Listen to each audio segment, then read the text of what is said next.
Bonjour à tous. Alors, Matthieu 16, du verset 21 au verset 28. Comment suivre Jésus? À partir de ce jour, Jésus commença à exposer à ses disciples qu'ils devaient se rendre à Jérusalem et subir de cruelles souffrances de la part des responsables du peuple, des chefs, des prêtres et des spécialistes de la loi, être mis à mort et ressusciter le troisième jour. Alors Pierre le prit à part et se mit à lui faire des reproches.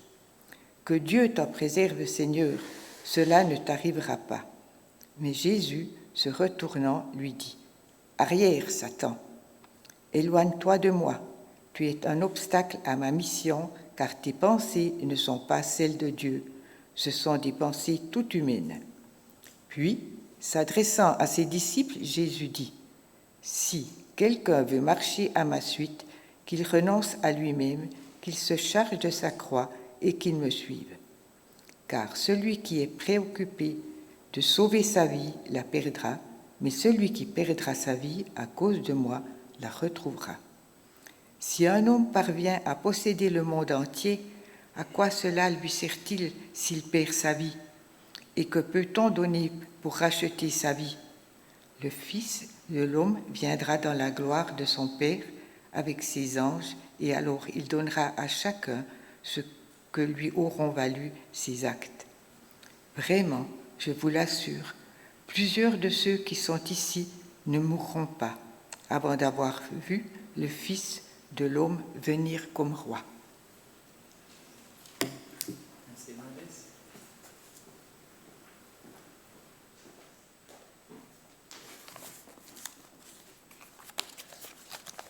C'est un texte que parfois on ne veut pas trop entendre, se charger de sa croix. Ça sera plus ou moins le thème principal dans ce message. Et en fait, il y a deux pensées. La plupart du texte, il parle en fait de la mort et la vie. Mais je vais juste toucher un petit mot sur le dernier verset, le verset 28 que nous avons lu, où Jésus dit, « En vérité, je vous le dis, quelques-uns de ceux qui se tiennent ici ne goûteront point la mort, qui n'aient pas vu le Fils de l'homme venir dans son règne. » J'ai toujours pensé, peut-être ça parle de Jean, l'apôtre, qui a vu Jésus dans l'Apocalypse. Mais en fait, ça ne joue pas très bien parce que Jésus a dit quelques-uns. Alors, c'est plutôt une question qui, pour les curieux de savoir de quoi Jésus parle ici. Les théologiens, ils ont plus ou moins deux grandes pensées que peut-être ça parle de la transfiguration qui arrivera 6 jours après, si vous lisez juste tout de suite dans le verset 17, 6 jours après, Jésus prit avec lui Pierre, Jacques et Jean. Je pense, Tom, tu vas prêcher sur cela à la fin du mois. Alors, c'est vrai que là, les apôtres ont vu Jésus dans sa gloire. Et souvent, ce mot « royaume » ou « règne » peut aussi être traduit dans sa splendeur royale. Et c'est vrai que les 3 apôtres ont vu Jésus dans sa splendeur royale. D'autres pensent que peut-être là où ils ont vu le Fils de l'homme venir dans son règne, c'était à la Pentecôte ou à la résurrection. Donc c'est une question que peut-être on aura la vraie réponse quand on arrive au ciel. Pour le moment, on passe et on va juste regarder les 7 premiers versets, donc les versets 21 à 27. Et notre histoire commence avec Jésus et Pierre. La semaine passée, Cédric a prêché sur Pierre et avec sa proclamation merveilleuse où Pierre a dit, quand Jésus a dit, qui est-ce que les gens disent que je suis? Pierre a dit, tu es le Christ, le Fils du Dieu vivant. Merveilleux, cette proclamation que Pierre a donnée. Et ici, notre passage, Pierre n'est pas très dans les hautes sphères avec ce qu'il dit cette fois-ci. Et au lieu d'être félicité par Jésus, Jésus dit, Satan, arrière moi. C'est pas très tendre ça, hein? Mais il faut voir que Pierre vient de dire à Jésus, tu es le Christ, le Fils de Dieu vivant. Le Fils de Dieu. Et Pierre est en train de reprocher à Jésus de le reprendre et dire, cela ne t'arrive pas, Seigneur. Et vraiment, bon, je pense, souvent des gens disent que Pierre était très impulsif. Moi, je me demande si c'était un peu bipolaire, hein, des fois. Avec des hauts et des bas comme ça, mais on voit bien que notre chemin est souvent comme le chemin de Pierre. On a des hauts, mais on a aussi des moments assez sombres. Mais regardons ce que Jésus dit à Pierre dans le verset, je pense c'est le verset 23. Mais Jésus se retourna et dit à Pierre, « Arrière de moi, Satan, tu es pour moi un scandale, car tes pensées ne sont pas celles de Dieu, mais celles des hommes. » Quand Jésus a appelé Pierre Satan, il ne faut pas confondre avec le diable. Le mot Satan veut seulement dire adversaire. Et à ce moment-là, Pierre était en opposition à Jésus. Et en fait, chaque fois que nous adaptons les pensées humaines au lieu des pensées divines, nous sommes aussi en opposition avec Dieu. Et nous sommes aussi des Satans, si vous voulez, des adversaires de Dieu. Et c'est plus ou moins le centre de ce message que Jésus donne par la suite aussi. Les pensées de Dieu et les pensées humaines. Les pensées de ce monde humain, depuis la chute, ce sont des pensées égoïstes, charnelles, des pensées de désir impur, de pouvoir, de gloire, de richesse, d'être connu, reconnu. Aujourd'hui, le désir d'être célèbre, que ce soit par le sport, par la beauté, par la politique, par la musique ou par bien d'autres choses, ce sont des désirs humains d'être reconnus par les autres, d'être populaire, d'avoir le succès de ce monde, et surtout par les moyens humains aussi. Et qu'est-ce que Pierre était en train de dire à Jésus quand il dit que ça ne t'arrive pas, Seigneur? En fait, Pierre a vu Jésus comme celui qui allait reprendre la place de David et régner dans le pays d'Israël, de chasser l'occupant des Romains. Et Pierre, comme on voit aussi dans les évangiles, était souvent en bagarre avec les autres disciples, qui est le plus grand. Parce qu'il se voyait monter en pouvoir avec Jésus. Bien sûr, Jésus comme roi, mais pourquoi pas la place du Premier ministre? Et de voir que Jésus est en train de dire qu'il allait souffrir, être mis à mort et ressusciter, ils n'ont pas vraiment entendu ce mot-là le 3e jour, ça met en péril tous leurs plans, toutes leurs idées, toutes leurs pensées humaines, de monter. J'ai entendu une prédication une fois, il y a longtemps, et c'était avec le titre « Quand l'homme montant rencontre l'homme descendant ». Et c'était l'histoire de l'apôtre Paul, qui montait dans l'hiérarchie à l'époque, et il a rencontré l'homme descendant, Jésus-Christ. Certes, les pensées divines ne sont pas des pensées humaines. Ce ne sont pas des pensées égoïstes et charnelles. Et même la logique de Dieu est en opposition avec notre logique. La logique du monde ne va jamais dire, pour vivre, il faut mourir. Ça, ce n'est pas très logique, hein? C'est même contradictoire. Pour obtenir la grâce, il faut s'humilier. Non, ça va en opposition de ce que le monde nous enseigne. Pour réussir, il faut monter, grimper, même sur le dos des autres. Ce n'est pas la réussite dans les pensées de Dieu. Et les pensées humaines, nous connaissons assez bien si nous regardons la télé, les films, si nous écoutons la musique, si nous discutons avec les autres. Ça, c'est toute la philosophie du monde et la philosophie humaine. Mais la pensée et les pensées de Dieu sont entièrement différentes. Je ne peux pas énumérer la pensée de Dieu, on va voir quelques éléments ce matin, mais la pensée de Dieu, on peut le trouver par la révélation de Jésus-Christ et sa vie, la pensée comment Dieu veut que les hommes vivent, mais aussi par la parole de Dieu, par les Écritures.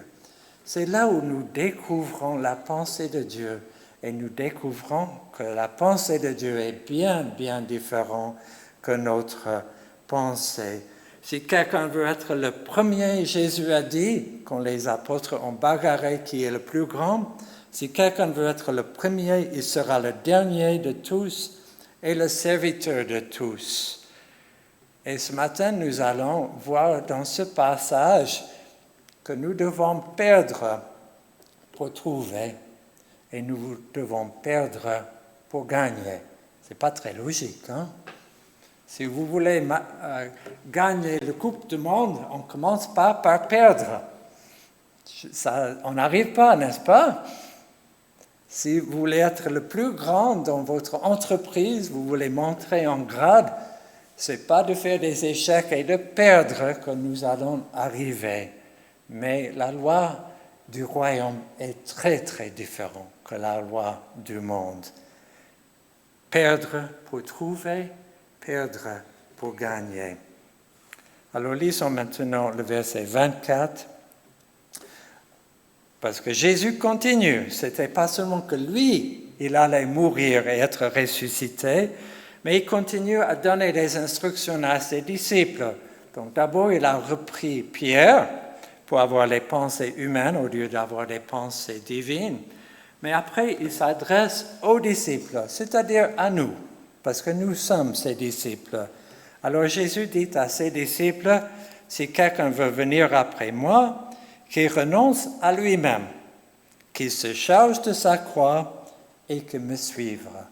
Il dit trois choses, mais en fait, c'est la même chose 3 fois.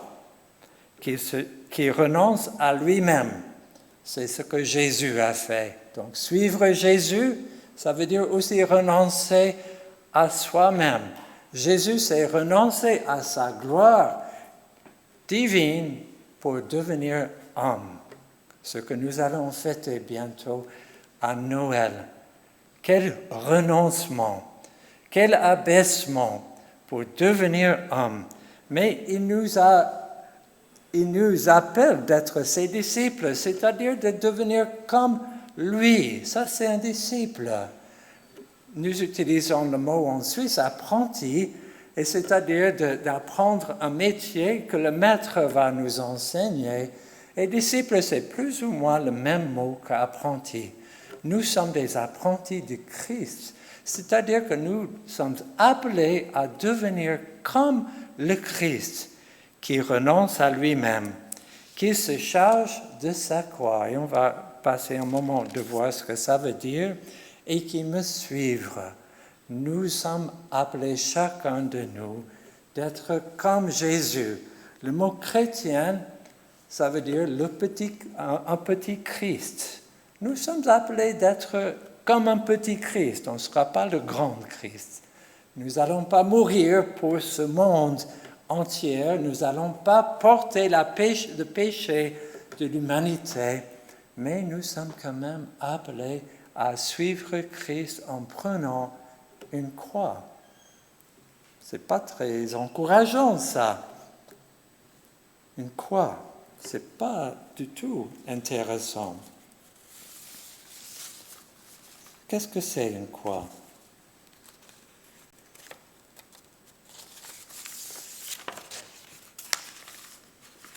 ne sais même pas où j'ai mis dans mes notes, mais je vais faire sans mes notes. Une croix, c'est pour moi deux choses. Porter sa croix, c'est porter deux choses, ou c'est charger de sa croix, c'est deux choses. En premier, c'est un instrument de mort. Ce n'est pas très intéressant, cet évangile, n'est-ce pas? Mais c'est l'évangile. Saisir de l'instrument de mort, ce qui va nous mettre à mort. Mais souvent on pense, quand l'apôtre Paul a dit « J'étais crucifié avec Christ, ce n'est plus moi qui vis, mais Christ qui vit en moi », il a dit ça en Galates. La crucifixion, ce n'est pas une mort comme une autre, c'est une mort qui prend du temps. Et notre mort prend toute notre vie ici terrestre.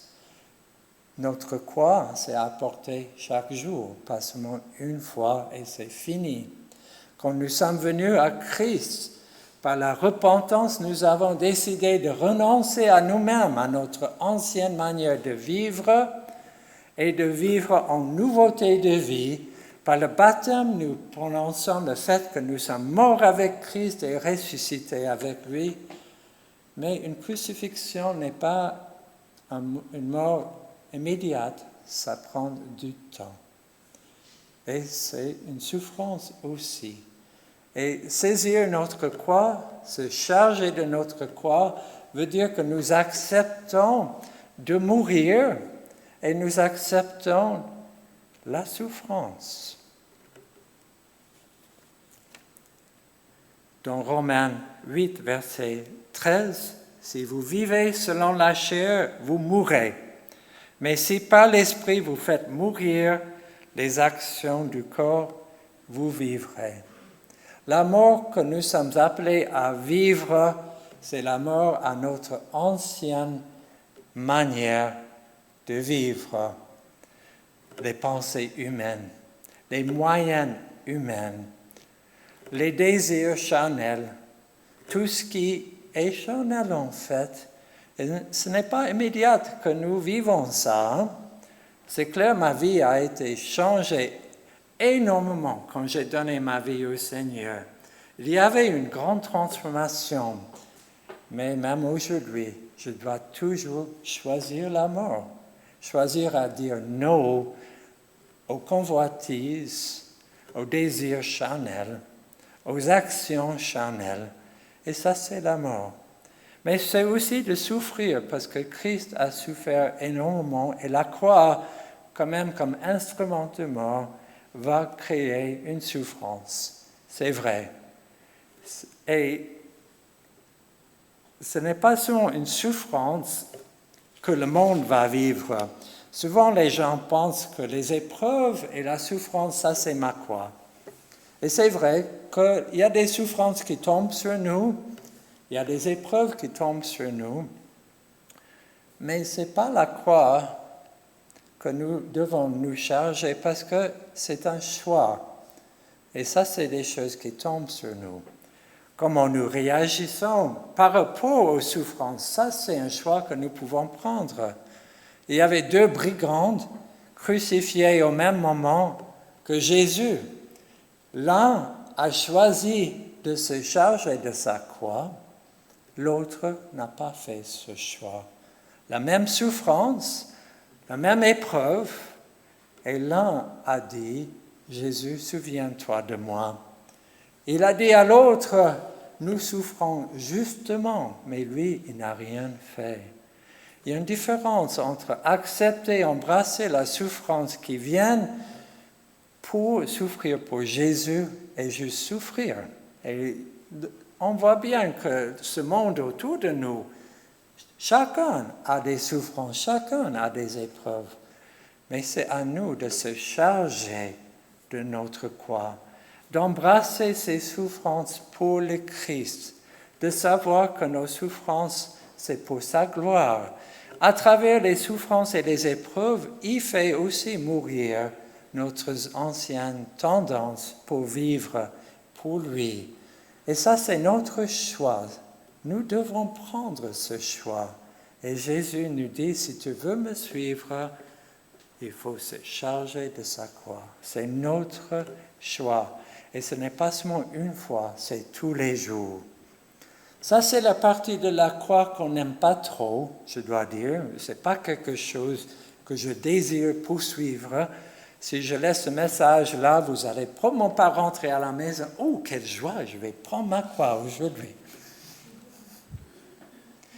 Pour la joie devant Jésus, il a accepté la croix. On voit ça dans Hébreux. Quelle est cette joie qui fait que Jésus a supporté et même accepté la croix? La croix est aussi un instrument d'amour. Est-ce que vous avez déjà pensé ça?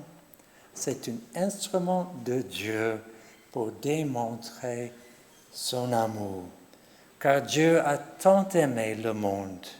C'est par amour qu'il a donné son Fils unique, afin que quiconque croit en lui ne périsse point, mais qu'il ait la vie éternelle.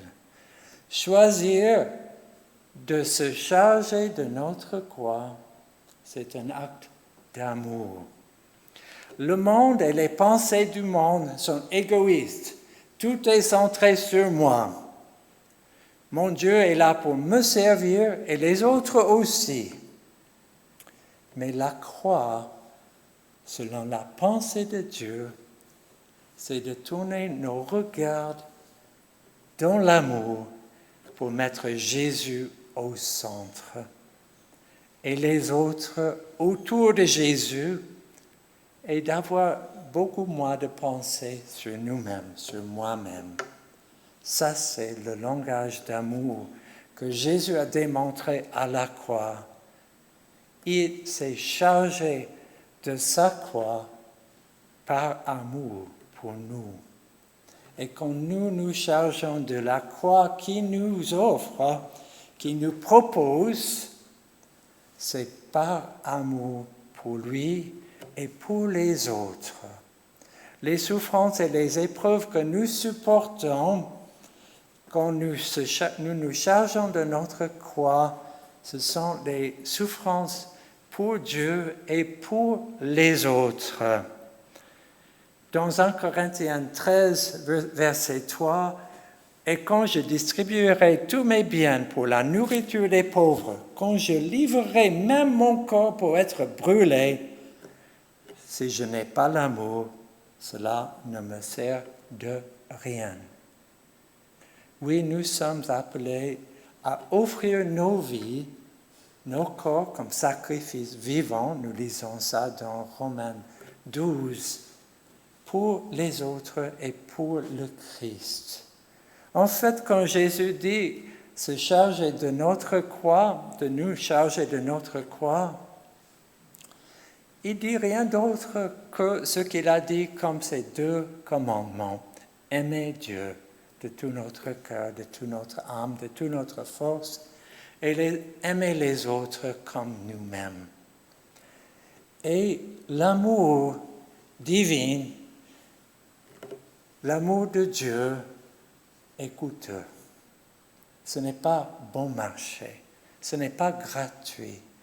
Et ce qui est en train de nous demander, quand il nous demande de porter et de charger de notre croix, en fait, c'est de pratiquer l'amour qu'il nous a montré par son amour pour nous. Nous aimons parce qu'il nous a aimés en premier. Suivre Christ, c'est suivre son exemple d'amour, de vivre pour lui, de vivre pour les autres. Et il y a un coût. Et ça coûte, et c'est souvent douloureux et difficile.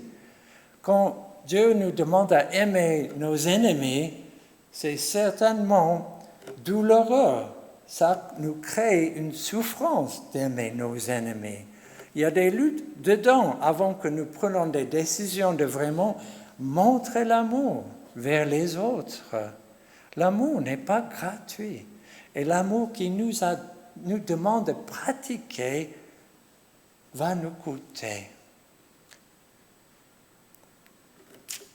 Est-ce que nous sommes prêts à nous charger de ces commandements, de vraiment aimer les autres comme il nous a aimés. C'est un grand prix. Mais il nous équipe aussi. On n'est pas seul. Quand Jésus a souffert à Gethsemane, quand il a prié que ta volonté et pas la mienne soit faite, Dieu a envoyé des anges. Il était soutenu. Et Dieu nous soutient aussi quand nous nous chargeons de la croix. Se charger de la croix n'est rien d'autre de suivre ses commandements. Et on va voir dans Philippiens 2, et je vais juste lire ce passage dans Philippiens 2, les versets 4 à 9. En fait, l'apôtre Paul, plus que tous les autres écrivains des épîtres, en fait, il a repris ce passage sous diverses formes que je trouve. Et dans Philippiens, on a 2 passages que nous allons lire ce matin qui nous montrent comment mettre en pratique se charger de notre croix. Et je vais lire Philippiens 2, les versets 4 à 9 maintenant. « Que chacun de vous, au lieu de considérer ses propres intérêts, considère aussi ceux des autres. Ayez en vous la pensée qui était en Christ Jésus, lui dont la condition était celle de Dieu. Il n'a pas estimé comme une proie à arracher d'être égal avec Dieu, mais s'est dépouillé lui-même en prenant la condition d'esclave, en devenant semblable aux hommes, après s'être trouvé dans la situation d'un homme. Il s'est humilié lui-même en devenant obéissant jusqu'à la mort sur la croix. C'est pourquoi aussi Dieu l'a souverainement élevé et lui a donné le nom qui est au-dessus de tout nom, afin qu'au nom de Jésus, tout genou fléchisse dans les ciels, sur la terre et sous la terre, et que toute langue confesse que Jésus-Christ est Seigneur, à la gloire du Père. On voit bien, c'est presque le même passage. Ayez en vous la pensée de Christ. Pensez aux intérêts des autres et pas seulement à vos propres intérêts. C'est le message de la croix. Et c'est le message qu'il veut que ses disciples suivent. En Luc, Jésus a dit un peu différemment ce passage. Vous ne pouvez pas être son disciple si vous ne vous chargez pas de votre croix. Maintenant, nous allons regarder le verset 25 dans Matthieu 16. Perdre pour trouver. Pas très logique, hein? Perdre pour trouver. Oui, il faut perdre pour trouver. Hein? Si je veux trouver ma montre, il faut que je la perde avant. Hein? C'est pas aussi rigolo que ça, malheureusement. Quiconque, en effet, voudrait sauver sa vie, la perdra. Mais quiconque perdra sa vie à cause de moi, la trouvera. Trouver sa vie, ça veut dire quoi? Pour moi, ça veut dire trouver mon identité. Trouver qui je suis. Trouver cette vie abondante que je cherche réellement. Trouver la joie. Trouver la paix. Le monde cherche toutes ces choses et il ne la trouve pas. Mais nous pouvons nous trouver en Jésus-Christ. Trouver notre vraie vie, pas seulement ici, terrestre, mais la vie éternelle. Mais le chemin pour trouver sa vie, sa vraie vie, cette vie abondante, c'est de la perdre. Ce n'est plus d'avoir nos yeux sur nos propres intérêts, notre propre vie, notre propre désir. En fait, c'est le langage de la croix à nouveau. Nous pouvons trouver cette vie que nous cherchons vraiment au plus profond de nous, parce que Dieu nous a mis ses désirs sur nos cœurs. Même cette liste que j'ai donnée, que le monde recherche d'être reconnu, d'avoir la gloire. En fait, ce sont des désirs que Dieu nous donne. Ce n'est pas faux de chercher la gloire. Jésus n'a pas reproché des disciples quand ils voulaient être le plus grand. Il leur a seulement montré le chemin. Devenez serviteurs, humiliez-vous. Là, vous trouverez la grandeur. Si vous voulez être grand dans le royaume de Dieu, il faut être le plus petit. Mais le chemin est là. Nos désirs ne sont pas impurs. C'est le moyen de réaliser ces désirs qui sont impurs. Et Jésus nous montre le chemin. Perdre pour trouver. Et ensuite, on va lire perdre pour gagner. Hein? C'est encore très logique, hein? Comme j'ai dit pour le match pour la Coupe du Monde. Perdre pour gagner. Alors, je suis le coach. On va perdre aujourd'hui parce que comme ça, on va gagner. Hein? L'équipe va vraiment suivre cette logique-là, n'est-ce pas? Mais c'est ce que Jésus nous demande à faire. Perdre pour gagner. Versets 26 à 27, maintenant dans Matthieu 16. Et que servira-t-il à un homme de gagner le monde entier s'il perd son âme? Et que donnera un homme en échange de son âme? Car le Fils de l'homme va venir dans sa gloire de son Père avec ses anges, et alors il rendra à chacun selon sa manière d'agir. Si nous vivons comme des perdants dans ce monde, nous serons des gagnants. Jésus, je dirais, selon les principes humains, les principes du monde, était le plus grand perdant que jamais. Il avait la place de Dieu dans toute sa gloire. Il a perdu ça pour devenir un homme. Il est descendu plus bas que nous pourrions jamais descendre. Peut-être si je me laisse transformer en ver de terre, ça serait l'équivalent. Hein? Je sais que c'est pas très... Ça n'honore pas les hommes et toute notre intelligence et tout. Hein? Mais par rapport à nous et Dieu, ver de terre, c'est encore assez grand. Hein? Et Jésus n'a pas estimé comme une proie à arracher d'être égal à Dieu, mais il a pris la place d'un homme. Et on voit dans ce chapitre Philippiens 2, il est descendu encore, il est devenu esclave, et encore obéissant jusqu'à la mort. Mais après sa mort, il s'est ressuscité. Et maintenant, il a le nom au-dessus de tout autre nom. Si nous perdons, et si nous sommes d'accord à perdre, ce que nous perdons, c'est temporaire. Mais ce que nous gagnons est éternel. Et Jésus, sa place est éternelle. Il n'avait pas besoin de perdre pour avoir cette place. Mais maintenant, il nous a montré, par exemple, ce qui est devant nous.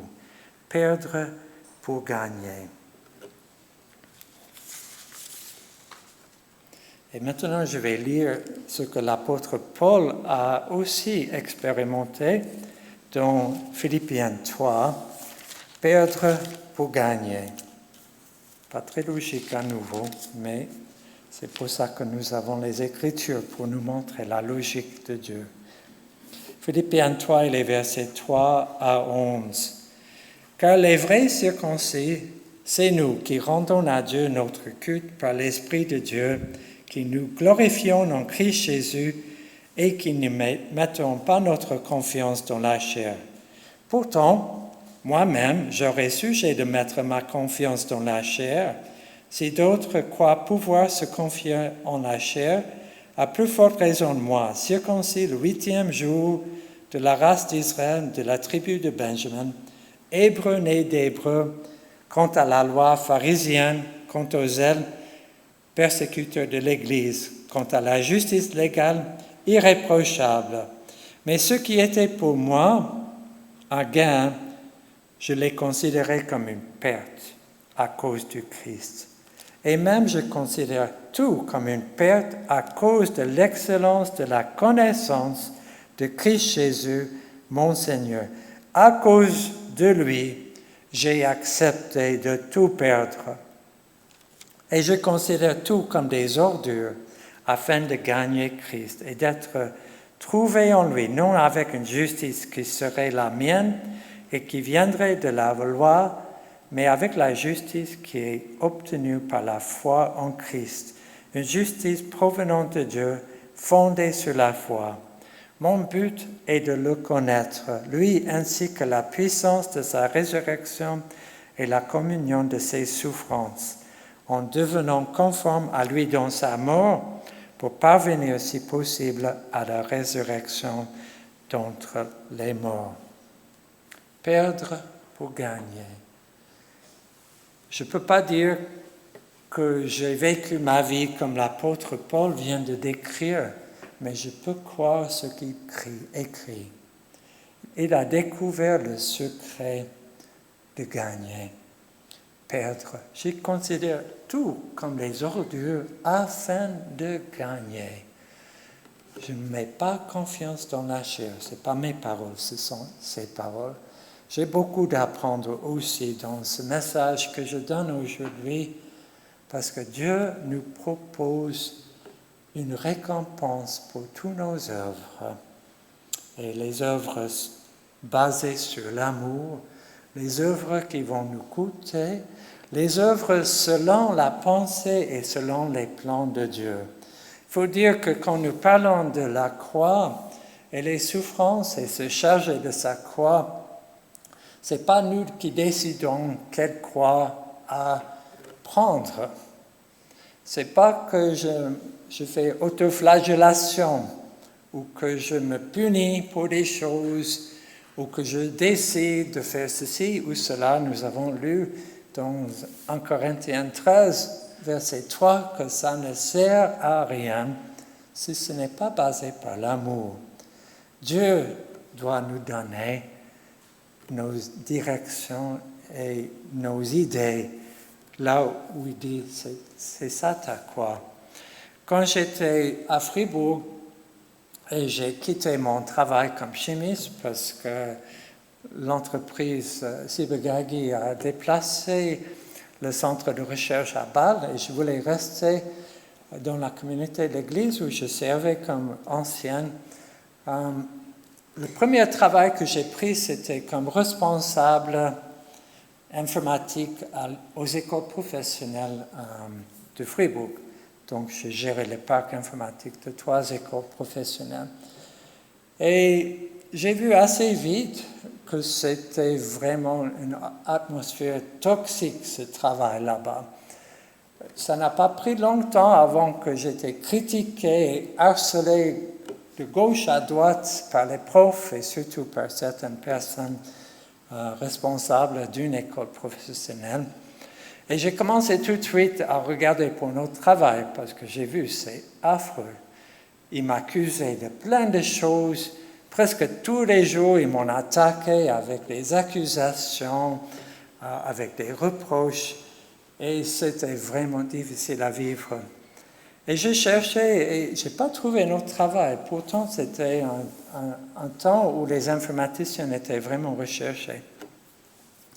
Et à un moment donné, j'ai réalisé que le Seigneur voulait que je reste dans cette place. C'était la croix qu'il a choisie pour moi. Je ne voulais pas, c'est clair. Tout le monde veut épanouir dans sa place de travail. Et ce n'était pas un endroit où je pouvais m'épanouir. C'était plutôt chaque semaine, 2-3 fois, j'étais attaqué par les emails, par les lettres, par les reproches. Il voulait vraiment me forcer dehors. Mais le Seigneur voulait que je reste. Alors j'ai arrêté de chercher notre place et voilà, qu'est-ce que tu veux m'enseigner? Ça m'a pris 4 ans pour avant que j'ai trouvé la paix dans cette place de travail. Et je suis quand même resté 17 ans, hein, donc je ne suis pas parti tout de suite. Ça a pris 4 ans parce que j'étais lent à apprendre. J'étais lent à mourir à moi-même. Surtout, j'étais un homme très très fort pour me défendre. Oh, je pouvais vraiment riposter comme il faut, hein? Trouver les failles chez les autres. Et le Seigneur me calme chaque fois. Je te défendrai, arrête. Mais je ne pouvais pas résister, hein? C'était tellement facile à riposter. Et après 4 ans, j'ai appris enfin mes leçons. Parce que la croix, c'est une place à mourir à soi-même, à mourir à notre ancienne manière. Et j'ai enfin appris, laisser le Seigneur me défendre. Et ces leçons, je dois dire, produisent la vie. Parce que la mort produit la vie en nous. Vous voyez, prendre la croix du Seigneur apporte quelque chose, apporte la vie. J'ai découvert que Dieu est mon bouclier. Il est ma défense. Et ce n'est pas une leçon qu'on peut apprendre comme ça. J'ai appris en acceptant la croix qui m'a proposé de rester dans cette place de travail très difficile, très toxique. En fait, Dieu était là avec moi. Et il sera aussi avec toi quand vous acceptez de prendre ta croix comme il nous propose. Pour terminer, j'aimerais juste lire quelques versets dans l'Apocalypse, parce que ça nous coûte de vivre comme cela, d'accepter notre croix et d'aimer les autres et aimer Dieu en premier. Mais Dieu nous promet une récompense. Il viendra, ici c'est écrit, si je le trouve, j'ai changé de page.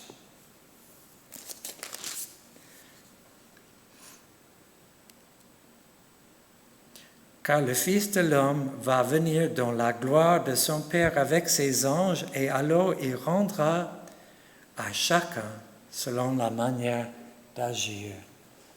Il nous rendra à chacun des récompenses selon nos choix que nous faisons ici-bas. Et j'aimerais lire quelques promesses d'Apocalypse pour les vainqueurs. Chapitre 2, verset 7. À celui qui vaincra, je donnerai à manger de l'arbre de la vie. Verset 11. Celui qui vaincra n'aura pas à souffrir la seconde mort. Verset 17. À celui qui vaincra, je donnerai de la manne cachée. Je lui donnerai un caillou blanc et sur ce caillou est écrit un nom nouveau. Versets 26 à 28. À celui qui vaincra et qui gardera jusqu'à la fin mes œuvres, je donnerai autorité sur les nations. Il les pètera avec une verge de fer comme on brise des vases d'argile. Ainsi que moi-même, j'en ai reçu le pouvoir de mon Père et je lui donnerai l'étoile du matin. Et maintenant, au chapitre 3. Ce sont des promesses que Dieu a données aux 7 églises pour les vainqueurs. Chapitre 3, verset 5. Celui qui vaincra sera revêtu ainsi de vêtements blancs. Je n'effacerai point son nom du livre de vie, et je confesserai son nom devant mon Père et devant ses anges. Imaginez-vous, devant Dieu de gloire, d'avoir votre nom confessé, devant le Père et devant ses anges. Verset 12. Celui qui vaincra, je ferai de lui une colonne dans la temple de mon Dieu, et il n'en sortira plus. J'écrirai sur lui le nom de mon Dieu et le nom de la ville de mon Dieu, de la nouvelle Jérusalem qui descend du ciel auprès de mon Dieu et mon nouveau nom. Et enfin, le verset 31. Celui qui vaincra, je le ferai asseoir avec moi sur mon trône. Ça, c'est descendre pour remonter. Je le ferai asseoir avec moi sur mon trône, comme moi j'ai vaincu et me suis assis avec mon Père sur son trône. La gloire et la récompense que nous allons voir et vivre est éternelle. Et pour les vainqueurs, et les vainqueurs sont ceux qui acceptent ce renier soi-même, porter sa croix et suivre Jésus. Prenons quelques instants en silence devant le Seigneur et je vais juste terminer cela avec la prière.